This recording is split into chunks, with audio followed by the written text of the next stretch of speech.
ഉത്രട്ടാതി നക്ഷത്രം. ഉത്രട്ടാതി നക്ഷത്രം മീനക്കൂറാണ്. ആ ഉത്രട്ടാതി നക്ഷത്രക്കാരെ സംബന്ധിച്ചും 12-ലായിരുന്നു. 7 ശനി സ്റ്റാർട്ട് ചെയ്തിരുന്നു 2.5 വർഷം മുൻപ്. ഇപ്പൊ ശനീശ്വരൻ നമുക്കിവിടെ ജന്മത്തിൽ വന്നു. അപ്പൊ അത്രയും നാള് ശനീശ്വരൻ ചെയ്തിട്ടുള്ള അങ്ങനെ ബ്ലോക്കാണ് ഉണ്ടാക്കുക. എപ്പോഴും അലസത, മടി, പിന്നെ അല്ലെങ്കിൽ വേദന, കാലുവേദന, അങ്ങനെയൊക്കെ പറഞ്ഞ് നമുക്ക് കർമ്മത്തിലേക്ക് പോകാനായിട്ട് നമുക്ക് സാധിക്കില്ല. അല്ലെങ്കിൽ നമുക്ക് വീട് സംബന്ധമായിട്ട് എന്തെങ്കിലും ദുരിതങ്ങൾ ഉണ്ടാവാം, കേസ് ഉണ്ടാവാം, കോടതി, ഇതിൻ്റെയൊക്കെ പിന്നാലെ നമ്മൾ നടന്നിട്ട് നമുക്ക് ഈ ഒരു കുറച്ച് നാളുകളായിട്ട് നമുക്ക് അലസതയാണ്. അപ്പൊ അതിൽ നിന്നൊക്കെ ഒരു മാറ്റം വരികയാണ്. ഇപ്പോൾ എന്ന് വെച്ചിട്ടുണ്ടെങ്കിൽ വ്യാഴത്തിന്റെ ക്ഷേത്രത്തിലാണ് ശനീശ്വരൻ.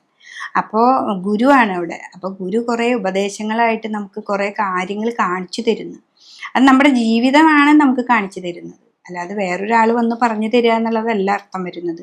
നമ്മുടെ ജീവിതത്തിൽ എന്തൊക്കെ പ്രതിസന്ധികൾ കഴിഞ്ഞ പ്രാവശ്യം ഉണ്ടായി, അന്ന് ഈ പ്രാവശ്യം നമുക്കത് ഉണ്ടാവാൻ പാടില്ല എന്ന് വിചാരിച്ച് ആ ഉപദേശപ്രകാരം നമുക്ക് മുന്നോട്ട് പോകാനായിട്ട് സാധിക്കും.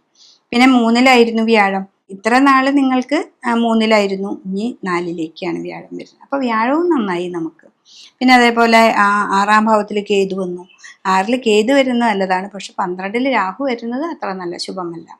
എന്നാലും ഞങ്ങൾ വളരെയധികം ആ ഗുരുവിൻ്റെ ഉപദേശപ്രകാരം നമ്മൾ ഉപാസിക്കുന്ന ദേവതയോ അല്ലെങ്കിൽ നമ്മൾ ഇത്തിരി നേരം മെഡിറ്റേഷനൊക്കെ ഇരുന്ന് നമ്മൾ മുന്നിലേക്ക് പോവുക. നമ്മുടെ രോഗത്തെ, അതായത് നമ്മുടെ ശരീരത്തിൽ ഉണ്ടാകുന്ന മാറ്റങ്ങൾ, രോഗങ്ങളോ അല്ലെങ്കിൽ എന്തെങ്കിലുമൊക്കെ ഉണ്ടെങ്കിൽ അതിനൊക്കെ നമ്മൾ ഇരുന്ന് മെഡിറ്റേഷൻ ചെയ്യുക.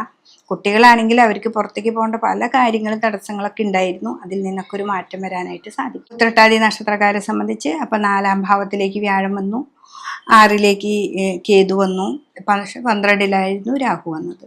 അപ്പോൾ നന്നായിട്ടൊന്നും കൂടി ശ്രദ്ധിക്കുക, രുദ്രാഭിഷേകം ചെയ്യുക, രാഹുവിനും കേതുവിനും പട്ടും പൂജയൊക്കെ കൊടുക്കുക. കുട്ടികളാണെങ്കിലും വലിയവരാണെങ്കിലും നന്നായിട്ട് ശിവനെ പ്രാർത്ഥിച്ച് മുന്നോട്ട് പോവുകയാണെങ്കിൽ നിങ്ങൾക്ക് ഈ 7.5 ശനിയുടെ കാലഘട്ടത്തിൽ ജന്മത്തിൽ ശനി വന്നാലും ഈ ഗുരുവിൻ്റെ ഉപദേശപ്രകാരം മുന്നിലേക്ക് പോകാനായിട്ട് നമുക്ക് സാധിക്കുന്നതാണ്.